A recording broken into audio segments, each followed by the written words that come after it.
Oh, hello there. I'm the ever-excitable Adam, and this is Die Rolling. Let's talk about That Sound Game! So this is That Sound Game. We separate the cards into 5 categories and place them face down. Categories we've got the action, the process of doing something.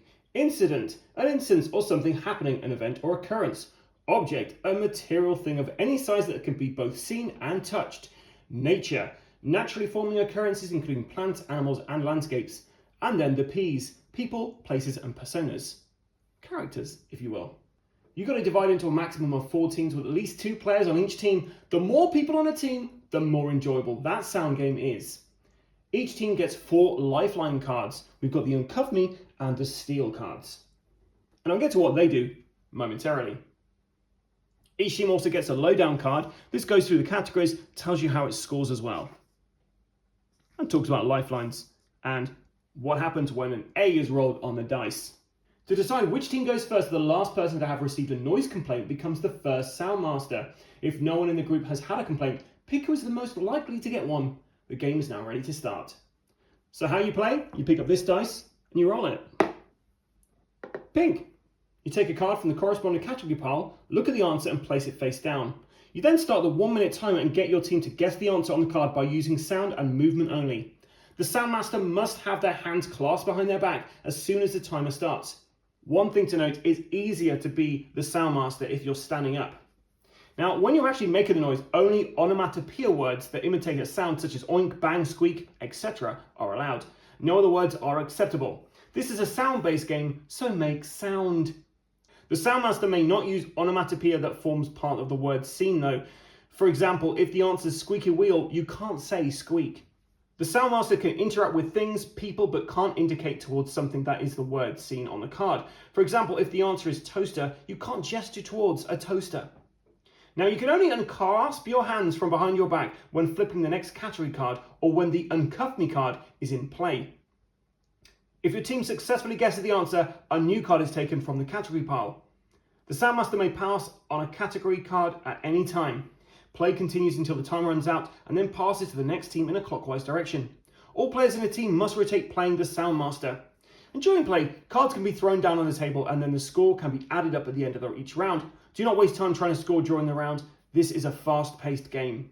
The score. So at the end of the round, add up the points on the cards your team guessed correctly. Each card has a score of 1, 2 or 3 points based on its difficulty. Score shown on both the front and the back of the card. So for example, this is a 2 here for a sumo wrestler, whereas here is a 1 for a soldier.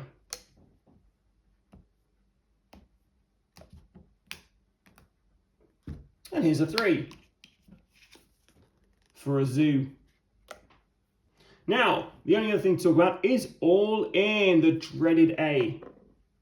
If the Soundmaster rolls the A, all teams can guess in that round. The Soundmaster gets to pick the category of their choice in this instance. They flip the timer and all teams can guess the answers. No lifelines can be played during the All In round. First team to guess correctly gets the points. All teams continue guessing until the timer runs out. If multiple teams guess the answer at the same time, the points get allocated to each team that answered correctly. There is no 1-point penalty for passing in an all round, and once the round is complete, play passes the next team in line. I did mention some lifelines. So we've got the Uncuff Me one, which I mentioned briefly, which basically means when you're standing up, you shout to your teammates, say, "Uncuff me!" And if they agree, you get to release your hands. Once the Uncuff Me card is played though, you can't use it again. So you never get to use these twice in the entire game. Steal, however, works a bit differently. So you can guess the answer during another team's round if you think you know what their Soundmaster is doing. You must yell steal and make your guess immediately. You only get 1 guess attempt. If you are correct, you get the points on the card. You also get to keep the steal card so you can use it again. If you're wrong, however, the card is dead and can't be used again. The round continues until the timer is up. The game ends when the first team reaches 30, 50 or 75 or whatever amount of points you decide is the winner. If 2 or more team reaches the final score at the same time, the game goes into a tiebreaker round. The next Soundmaster in line plays an all-in round. The first team to guess the correct answer wins.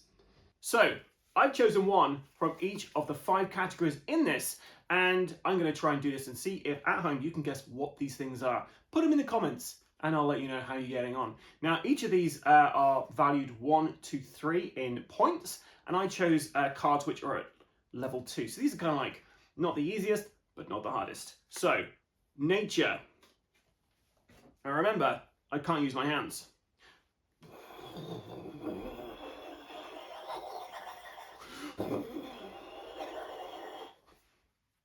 Nature. Object.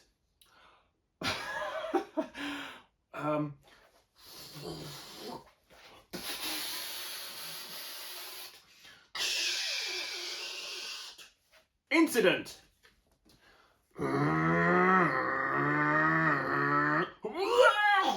Action. The peas.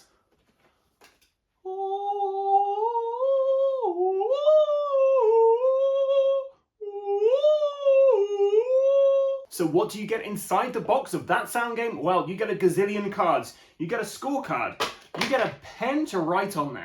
You get a player aid for about 4 players or a couple of teams. You get a rulebook with a QR code on there for some assistance. You get a sound timer that it won't chuck on the floor. And you also get, still fell on the floor, a dice with various different colours and an A when everyone is involved. So, what did I think of that sound game? Well, I actually brought this along for New Year's Eve this year, and it went down an absolute treat. The people we played with were like, how can we get this game? And I said, you have to wait because it's not quite ready yet. But you can get it now out in the UK, so I highly recommend getting this because this thing sold out in the US in like 6 minutes or something ridiculous, because honestly, this is the most fun party game I have played in a long time. Now, this is one of those party games that you can get anyone involved in. One of my favourite party games is a game called Someone Has Died. Someone Has Died, for me, is a great party game, but it's only limited to a certain amount of players, and everyone has to be very creative. Well, not very creative, but people have to be in the mood to be able to do this. Whereas stuff like that sound game, anyone can pick this up, from child to OAP to anywhere in between, and just get on with just making noises and having fun. This is a game that when you play with alcohol is of course going to be fun, but you can play with your kids and have a great time with them as well. You can play with people at work, you can play with at a wedding. This would be fantastic at a wedding. There are so many instances you could pull this game out and have a fantastic time. There is a ton of replayability in here, so many cards in here in the base game alone, and they could just keep churning stuff out for this game until the end of time, because it is such a simple concept executed really well. The whole idea that you can't use your hands in this game, you have to have them behind your back, makes making sounds a lot tougher. The 5 different categories are really interesting categories as well. Anyone can kind of get an idea for them. When I played with the younger children, they weren't quite sure of what some of the things were and skipped a lot of them. But I told them, stop skipping, just give it a go. And we had a great time doing that. Yeah, I mean, this is more of a public service announcement to let you guys know this game exists, because it is so much fun. So if you are looking for a party game to play at a birthday party, to play at a special celebration, to just play at game night, then this is one of the best things you can pick up. It's going to be in your collection for a long time. It's going to get a lot of mileage out of this game. It's just fantastic fun. So yeah, I highly recommend checking out that sound game. I'll put a link below so you can check this game out for yourself. But yeah, it is without a doubt, we don't really give awards on this channel, but if I was going to give an award for the best party game of 2023 so far, it would be that sound game. In fact, I'm just going to call it, this is the best party game that's going to come out of 2023. It's as simple as that. Find, beg, borrow, or steal a copy of this game, because this is going to be great fun at any gathering you throw. Or my name isn't the Ever Excitable Adam, which, I mean, technically it isn't, but it kind of is. So anyway, thank you so much for watching this. If you've enjoyed this content, then please like and subscribe to our various different social medias. You can find us on Instagram. You can find us on Facebook. You can find us on YouTube. There's also a Twitter and a TikTok out there as well. And if you're interested in knowing about the X-rated content expansion pack, stay till after the outro, which is just after I say, until next time, stay safe or die rolling.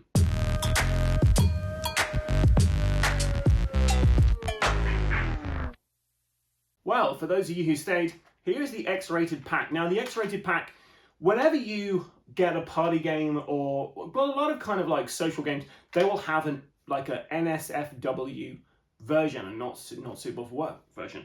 And normally they're a bit tongue-in-cheek, but this one, I need to warn you, this is proper blue. This is some very filthy stuff in here. So let's have a look. Watching porn, giving a rim job, quickie, reverse cowgirl, phone sex, having an orgasm. These are kind of things that you could get out with Aunt Tilda, but Aunt Tilda might not be into this kind of thing. Although, knowing Aunt Tilda, she definitely is, because she's a dirty so-and-so. But yeah, you get a ton of cards in this one, and they are all very, very blue, very rude, and doing this with some relatives could be hilarious fun, but you've got to know the right people to play this with. This isn't quite like the other NSFW packs you'll get out there, which are kind of like a bit tongue-in-cheek, a little bit naughty. These are very, these are dirty. These are filthy. So if you are looking for a proper X-rated expansion to a game, then the X-rated pack for that sound game is exactly what you're looking for. And yeah, if I'm honest, I'd pick this up too, just to give you some extra cards to play when you are playing this game. But do make sure that you filter these out from the regular game if you decide to play again with children. So that's the X-rated pack. I would say it's definitely worth picking up. And I've already told you everything you need to know about this game. Why are you still watching this? Go follow that link, get yourself a copy of this game. Till next time, stay safe or die rolling.